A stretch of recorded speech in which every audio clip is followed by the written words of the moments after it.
would we be experiencing if we live love in our communities? That's the question being answered by Presbyterians, community partners, civic leaders, and friends and family across the Presbytery of Chicago. For more about these community conversations, let's welcome Dr. Barbara Wilson, Director of Collaboration and Community Partnerships for the Presbytery of Chicago. We also welcome Reverend David Thornton, pastor of Sixth Grace Presbyterian Church in Chicago, and John Phillips, pastor of Evergreen Park Presbyterian Church in Evergreen Park. Both pastors are on the host design team, have hosted community conversations at their churches, and have facilitated community conversations. Thank you all for joining us and sharing more about these community conversations. And Barbara, maybe you can tell us a little bit, what was the catalyst for these and how are they planned out? Love to do that. The four core values of the Presbytery of Chicago are connecting, listening, equipping, and supporting. And as a part of our understanding of building relationships to enhance vitality of our congregations and to strengthen mission, we understand the need for us to be intentional in reaching out not only to our congregations, but to the communities in which we serve. And so that's the basic catalyst for this work. And what are some of the topics you're covering? Well, the main question, what would happen if we lived love in our communities? We'd like to hear what our stakeholders have to say about love, and not only what would happen, what we envision, but also then what do we have in our communities already that is life-giving, that is joyful, that is positive? And then based on the assets we already have, all of the human capital and the wonderful work being done, then what can we build upon going forward together?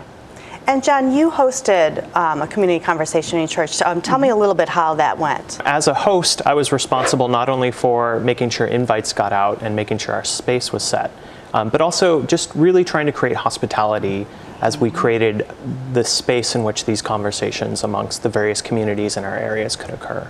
And David, tell me a little bit about your community conversation at your church. We had a very diverse community in terms of intergenerational, and because we are a house of faith, in light of all of the problems that exist in Chicagoland, you know, some of the job situations, police brutality, the gun violence, and also being affected by national and world issues, still as a people of faith, how do we still desire to live love in our communities? So while we talked about all these problems, we talked about, as people of faith, what does it mean for us to still try to get along with each other? A lot of times it has to do with people being afraid of each other or their stereotypes. And so we thought, what if there's intentional space around a set of rules of etiquette in terms of how we're going to engage each other? We're not going to judge one another. We're going to be open. We're going to be patient to listen. What would it mean to converse about living love in our communities? And it was very fruitful as people got a chance to talk to one another, listen to one another, and believe that we can go out into the community and continue to spread this. And John, what's your hope after these conversations? What will happen? Will there be programs or will there be some kind of action from the conversations? I'm sure there will be some, depending on the context in which the conversations occurred.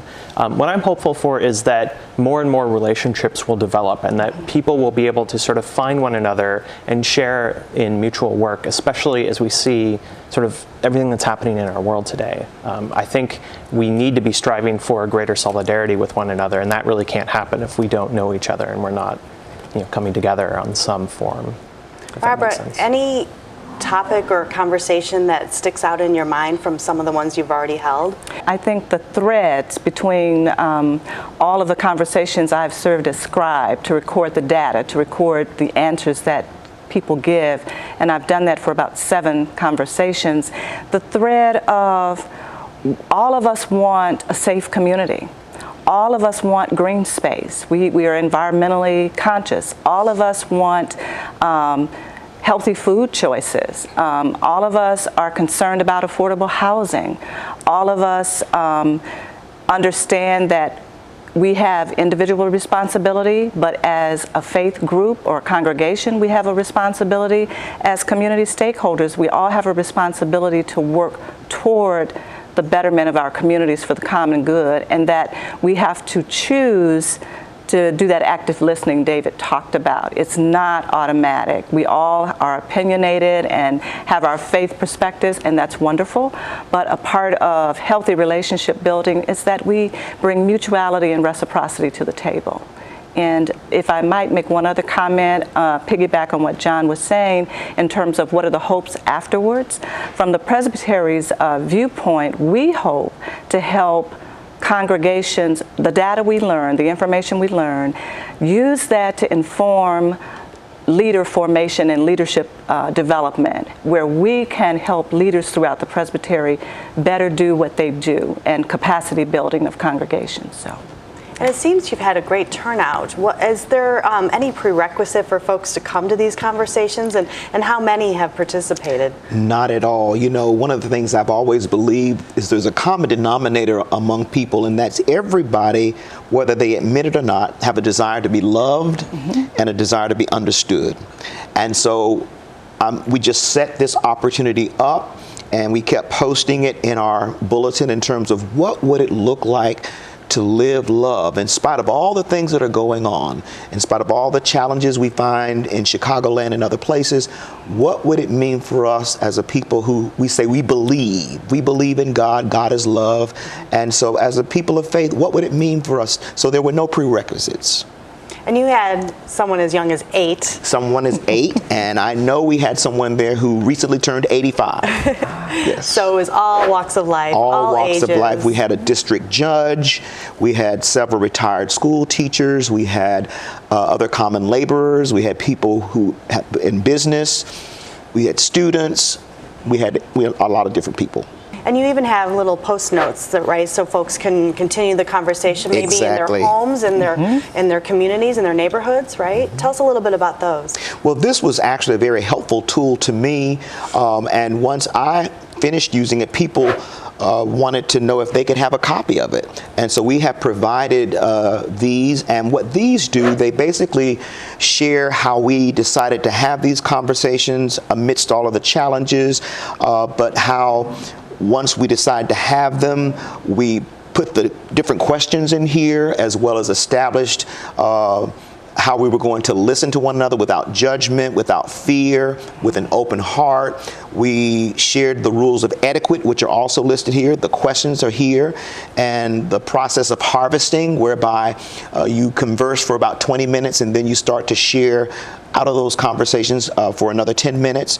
But it's all here, so someone could actually use this and be able to facilitate a community conversation. And John, tell me a little bit about the how the conversations start and when you have the community conversations inside your church. Is it like you start with a question and then there's answers, or how does the conversation continue? So the conversations begin through introductions. There'd be 4 or 5 people sitting around a table, and you start to introduce oneself. And then the facilitator, and we've all been, at least David and I have been facilitators, Barbara has been a scribe in a different role. We would ask the first question, and everyone around the table would spend 20 minutes speaking to that question, coming up with ideas, writing things out on paper we had on the tables, maybe drawing, playing with the little toys we had, getting up and getting candy or anything like that. And then at the close of that 20-minute time, we would do a session of harvesting that information. We would have sort of popcorn, and at least in my experience, it turned into one person sort of reporting back from each table. And then we go into the second question, same process, and then the third question. And after the third question, we sort of opened up that harvesting time in order to get information, like what are the connections that people are making between, say, question 1 and question 2.